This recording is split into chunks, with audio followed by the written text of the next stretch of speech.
International Women's Day. What exactly is happening on that front? Did you know that about 31.4% of the MSMEs, that is micro, small and medium enterprises across the country, are female-owned, while 48% are male-owned, and women own about 61% of the unlicensed SMEs. Those are micro and small and medium enterprises that are within the informal sector. We're just going to be delving into that with different, CEOs, different executive directors in different, sectors. We just want to touch up on that. I have three amazing ladies in studio tonight. We're just going to be joining into this conversation. Of course, Ms. Judy, I'll start with you.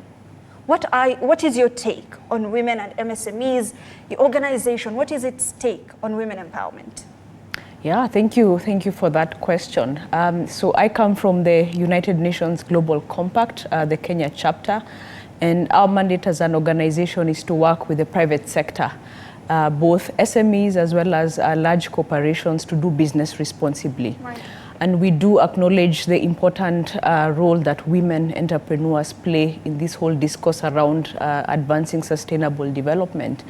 And we are very keen to direct corporate actions to ensure that women entrepreneurs and basically SMEs as a whole are supported to really advance business and to advance development outcomes. I think it's important to appreciate that SMEs and women, majority of whom are found in this sector, contribute to almost 80% of the country's GDP. Right.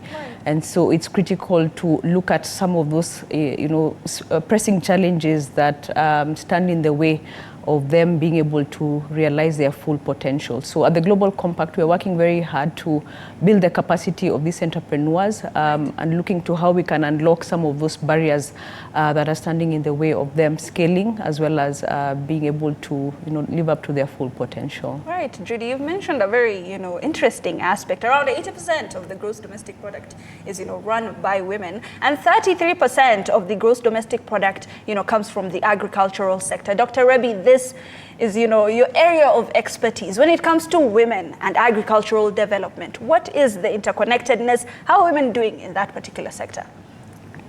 Thank you very much. I am coming from International Crops Research Institute for Semi-Arid Tropics, ICRISAT. Right. And as ICRISAT, our mandate is to transform agriculture in dryland agroecologies. And if you look at Kenya, we are actually talking about 86% of the land being arid and semi-arid. So we need to make agriculture profitable. And as you have said, that women are actually contributing to agriculture in a big way. In Africa, we are talking of the range between 40 to 80% of the food that is produced. It's done by women. And therefore, we have the responsibility of equipping the women with the right technologies.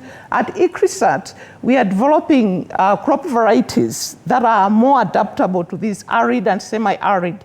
We are talking of sorghum millets that are very resilient, but also they are very nutritious, very important for women, but also the growth of children, because they are loaded with a lot of micronutrients like iron, which is one of the deficiencies we see in adolescent girls. So this is food that really is not just going to bring the calories, but also all the nutrition. Right. More importantly, we have to bring these varieties to the markets, and that requires aspect of business. Right. So women have to be equipped all the way from production, all the way to the markets, and at the consumption level, where you do a lot of this value addition. Right. Yeah. And it's very important to highlight some of these things within the value chains and across different value chains. And speaking of value chains, Maureen, of course, Kenya is going into the digital space. There's a lot going on in the ICT sector. How are women doing in that particular sector?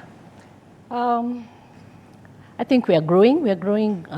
We started low. Right. It is still not yet where we think we should be. At a 50%, we are low, especially in the engineering space where I sit.